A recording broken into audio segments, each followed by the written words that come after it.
Asap mga katsoy, mga manihapon ta karon mga katsoy. Gutom na mga katsoy. Panihapon naman gyud. Sige mga katsoy. Mga alta. Preto nga, kuan bilong-bilong.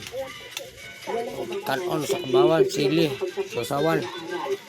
Ang pagpasok daw sa eskwelahan ay pinakamasayang oras ng kanyang araw. Pero Butan ako kanon. pinagtigil siya sa pag-aaral. Hindi na raw ito kayang tustusan ng kanyang mga magulang. Kung dati ng nanay ko, Ano sabi ng amo ng nanay? Ito. Okay. sinabi niya po sa nanay ko na doon ako katipid. Para Nika, na nika. pinasok si Abril sa isang mayamang pamilya sa Zambales. Sa parehong amo na minsan rin pinagsilbihan ng kanyang ina. Umako po at yung sa mayaman. Ano ba kita yung mayaman? Alila, kumbaga, tulong. Nangangamuhan. 12 anyos lang si Dalina, nagkunin siyang alila. 4 na taon siyang nalimbihan hanggang siya mismo'y nagkapamilya na. Ngayong 12 anyos na si Abril, siya naman ang magmamana ng Mga katsoy. Ganun po ang kaugalian namin mga kulot. Doon ka lang Kasi tao, ayaw bebe. naman po namin na mamatay na lang kami ng hilak. Ayaw naman po namin yung gutomin kami. Nakatira namin, kung magsama-sama kami sa bahay, pala-paras kami kakain. Okay, bebe.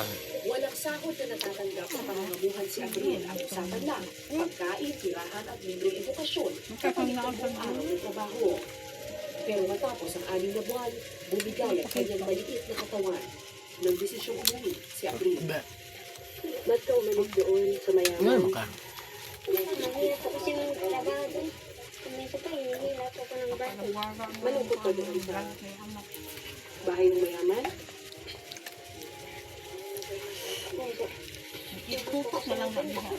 Ba't hindi ka masayo doon? Kasi po wala po akong nakakalaman. Sabi na sa mga badyaw. Nasa bahay nila ngayon si Abril. Nangangarap pa rin na makabalik sa eskwelahan. Pero ang mapait na katotohanan sa mga batang nangangamuhan.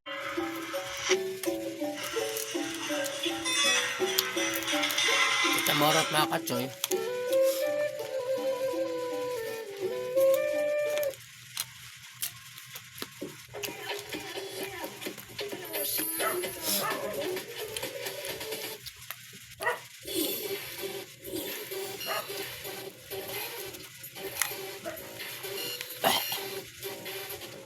Ang maling oh. Handa na ba kayo sa isang panibagong paglalakbay? Pues kung oo, ano pang hinihintay natin? Simulan na natin to. Kita na.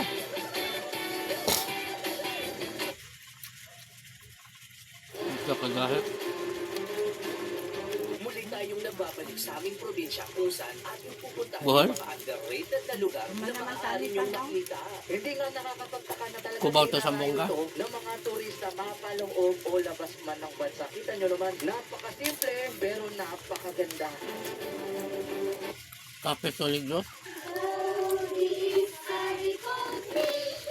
Cut out.